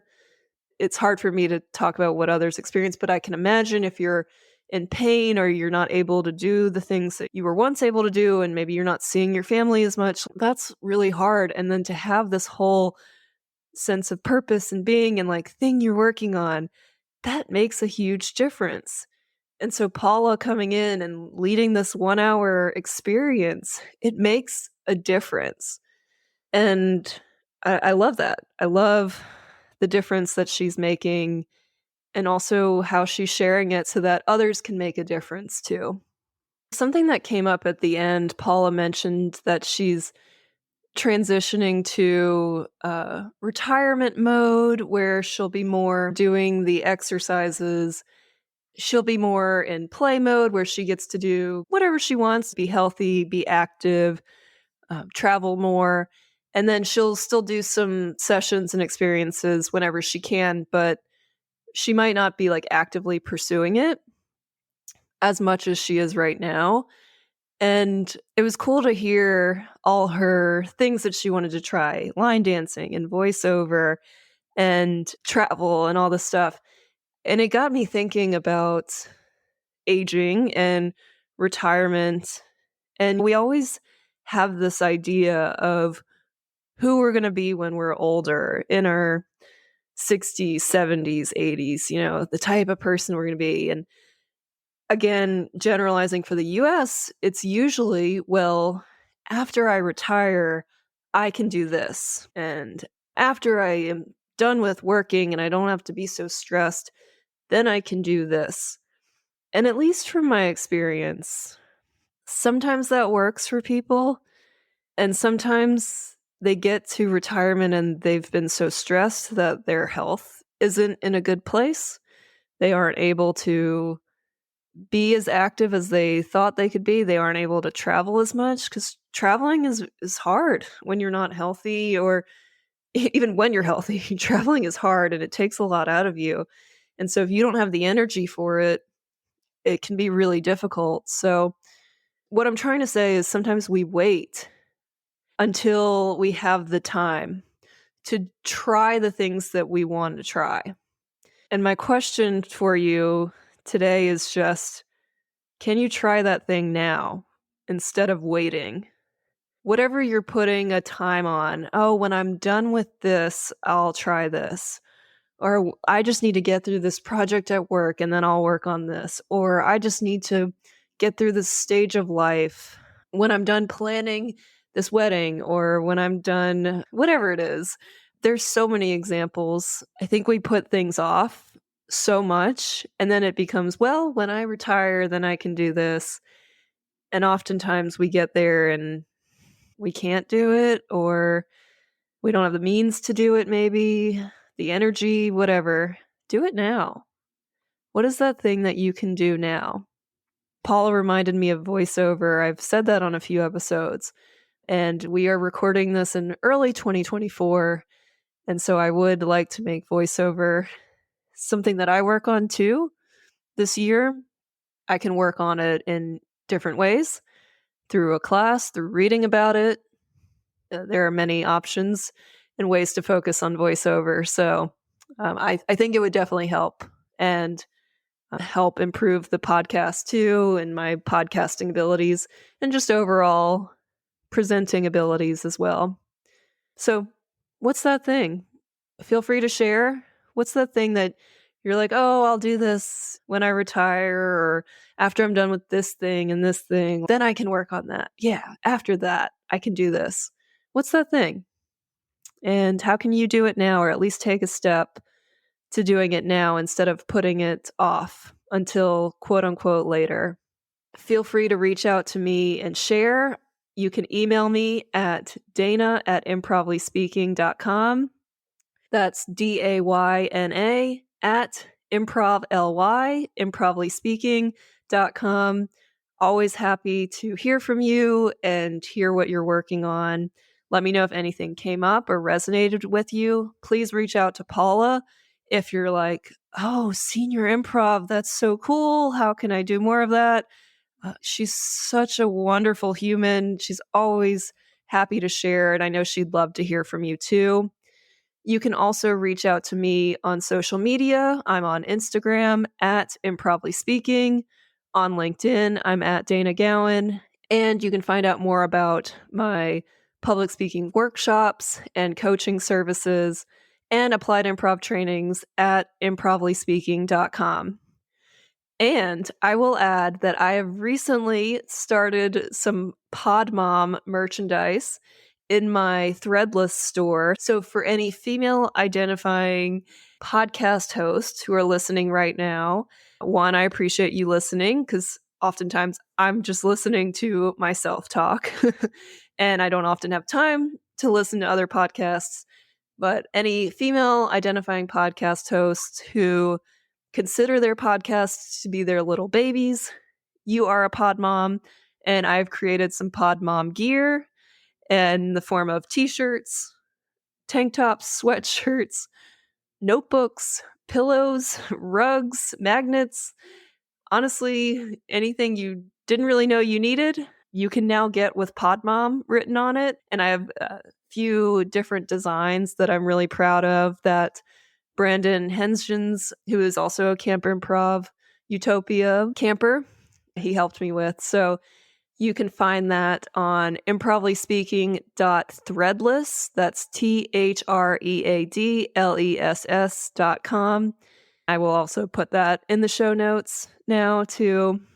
Thanks again for listening. Really glad you're here. Really appreciate you. I hope you're as inspired as I am by this episode. And I said this before in another episode, but I really liked it.